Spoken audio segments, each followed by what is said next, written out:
Welcome back to another episode of 10 in 10, the series where I show you 10 useful bushcraft camping and survival tips in 10 minutes.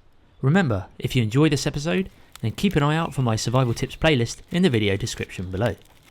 Trying to identify evergreen coniferous trees can sometimes be tricky, especially where certain species have common similarities, such as very similar needles or almost identical bark patterns.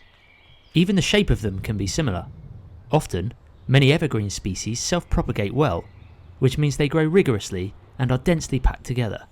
This means that many of the lower branches have no needles and die off as they aren't getting enough sunlight, which makes identifying them even harder. But one key identification trait of coniferous species is the cones. Many species will have dropped their cones the previous season, and so you can use these as a way of identifying what tree it is. Once you have identified what species it is, you can zone in on any useful bushcraft resources that it might provide. For example, this tree here has bark that has blisters on it.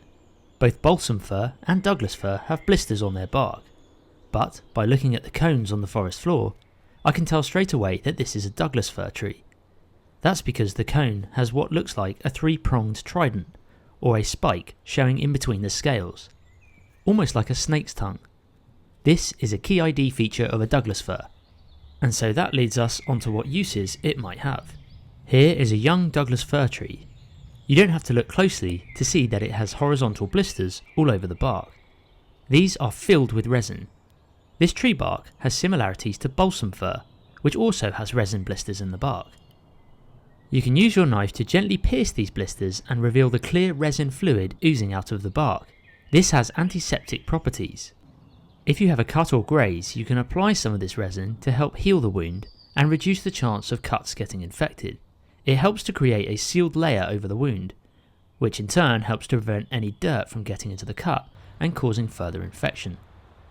Not only are these resin blisters useful for medicinal purposes, but they also have fire-lighting properties. Being resin, they are flammable. If you take a stick and remove the bark, you can use this to pierce the blisters and collect the resin on the tip of the stick. By using a lighter, you can see the quick effect of the resin taking flame. However, if you don't have a lighter and collect enough resin, it should still catch a spark from a ferrocerium rod. As you can see, it burns for a good amount of time, and if you peel the outer bark back from the stick, you will get an even longer burn time. The great thing about this resin is that if you are in an area with balsam fir or Douglas fir, then you have a good chance of gathering some quality firelighting resources. This could be really useful, especially in wet and raining conditions. The hawthorn is a small tree or shrub that is very common amongst hedgerows and in woodland understories. In May, it produces white flowers and edible fruits in the late summer months. But don't let the looks fool you. This beauty produces some pretty vicious looking thorns, hence its name, the hawthorn. These can be pretty problematic when trying to get through dense thickets of these bushes. However, they can be put to good use as a primitive fishing hook. The hawthorn produces thorns of different sizes. Some are long and spear-like, others are short and abrupt. I find picking a few branches with multiple thorns on gives you a good opportunity to make a number of different types of fish hook, as well as allow for any hooks that snap. One of the simplest hooks to make is to utilise a stick that has the thorn pointing slightly upwards. This will give you a greater chance for your bait to stay on the hook. I snap off the thorns either side of the one that I want, leaving the length of the overall hook just a few centimetres long. From here, I can make a simple whipping with the fishing line to secure the hook. However, if you prefer a more primitive approach, you can use natural cordage.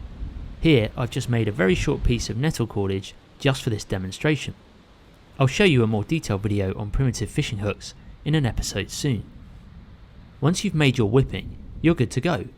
Try and experiment with different hook shapes, adapting to the size of thorns that you pick. Obviously be careful when making these, as the thorns are pretty sharp. Believe it or not, you can actually make rope from a tree.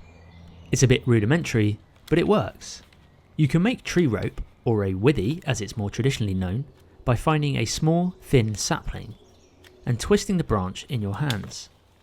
Once you hear a small pop, this means you have started to crack the fibres.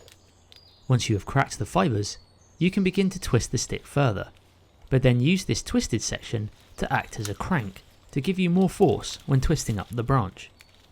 I tend to remove any leaves of the branches first. It's important to note that this only works for branches that are green. I start at the tip of the branch where it's easy to twist. This then gives me more material to use as a crank handle to twist up the fibres of the thicker parts of the branch as I work my way down to the base of the stem. Once I reach the base and can't twist anymore, I saw it off. And now I have some rudimentary tree rope. We haven't had much rain lately, and so on this one the fibres of the branch split up a little too much. Ideally, you want the fibres to have cracked, but not completely split open, a bit like this section here. But this can be split further down to make more pliable cordage. It will still tie knots on itself, and it's actually incredibly strong. As the green wood dries, it will shrink and further tighten any bindings that you have made. Carrying a simple candle or tea light in your pack might seem stupid to some, but it's actually a pretty useful piece of kit, and it really doesn't take up much room. Lighters have pretty limited fuel, and if you're trying to light a fire in damp or windy conditions, you might find yourself running your lighter for a while before you get a good ignition of the fire. This burns through your fuel in the lighter, and it could run out quicker than you would have hoped. By lighting a small candle, the wax slows down the burn of the wick, and so you have much more time to get a fire going. You only have to hold your lighter to it for a few seconds and it should ignite. From here, you can shave off the bark of small twigs and then dip these in the wax that has melted in the candle. Now, when you hold them to the flame, they will act like a wick and burn much slower than they would have if it was just straight from a lighter. Hazel, or Coryllis savillana, is a very common woodland tree which is in the same family as silver birch, the Betulaceae.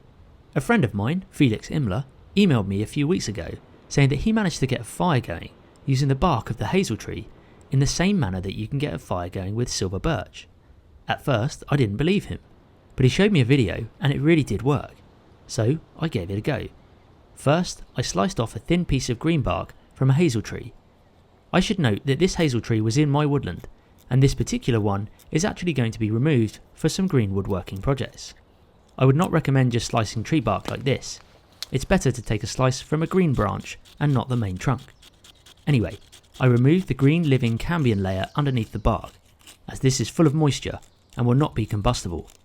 Once I scraped off the underside layer, the bark was thin enough that when I held a lighter to it, sure enough, it started to burn. This was pretty awesome to see, but what if I had no lighter? Would it still work in the same method of silver birch by scraping the outer layer of bark into a fine powder and igniting it with a ferro rod? This is what I tried next. Interestingly, as I was scraping the bark, I could see a pink or reddish hue to the underside. This is very similar to silver birch and is usually a sign of the resin content in the bark. Once I made a small pile, I put a ferro rod to it, and sure enough, it took a spark and ignited to flame. Although the flame doesn't burn for nowhere near as long as silver birch, it still ignited and could be passed onto a tinder bundle to get a fire going. I probably wouldn't do this all the time, as there are faster and better methods, but it sure is a tip worth knowing. Cheers Felix for telling me this. You guys should head over to his channel and check his work out. There's a link in the description below. Herb Robert, or Geranium robertianum, is a common plant which has a small pink flower which emerges in spring and can last until late autumn. The dark green leaves are palmately divided and around 6 cm long. It's often found in shaded areas of woodland. The unique thing about this wild edible is that it actually has an unpleasant smell to it when you rub it between your fingers, but both the leaves and the flowers are edible and taste much better than they smell. It's similar to that of rocket and has a peppery kick for the aftertaste. It goes well in a salad, but it can also be dried and used as a tea throughout the winter months. Herb Robert was also known as St. Robert's herb, named after a French monk in 1000 AD. He had been known to cure many people from diseases using this very plant. It's also been used by First Nations people, who used its medicinal properties to help alleviate internal health issues, as well as being used externally for healing wounds and skin conditions. Grass. You see it everywhere, in your back garden, in fields, by roadsides, in woodlands. It's incredibly common, and although it's pretty well ignored in the bushcraft and survival scene, there is a little trick you could do which could help save your life if you find yourself in a difficult situation where you need to call for help, and have no technology or device to call for the emergency services.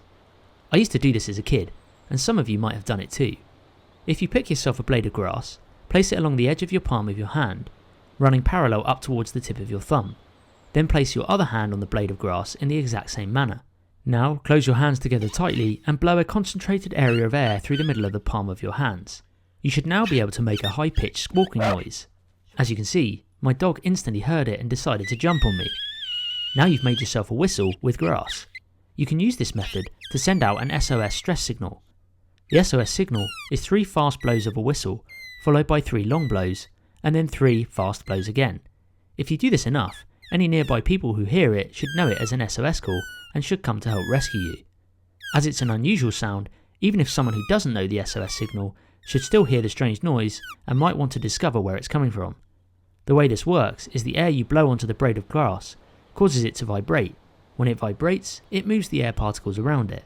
These air particles bump into each other vigorously, and this makes a sound wave. These vibrations enter our ears and then cause our eardrums to vibrate so we hear the sounds. The dandelion is a common weed that is widespread throughout woodlands and fields. The flowers are edible, as are the roots. As spring starts to turn to summer, the dandelion begins to produce seed heads, which are incredibly delicate and catch even the slightest breeze. These can be used as a flash tinder and will take a spark from a ferro rod easily. However, being that they are a flash tinder, they burn incredibly fast, and so you need to collect at least 4 or 5 times this amount and have a good supply of very thin and dry kindling ready to turn this flame into an established fire. And there we have it, another 10 survival tips in 10 minutes, roughly. Thanks so much for watching this episode. Don't forget, if you enjoy this type of video, feel free to subscribe, and be sure to check out my wilderness, bushcraft and survival skills playlist, which now has over 165 bushcraft tips for you to look through. Also, feel free to check out my website taoutdoors.com for my bushcraft and survival gear. Cheers for watching, and I'll see you in the next one.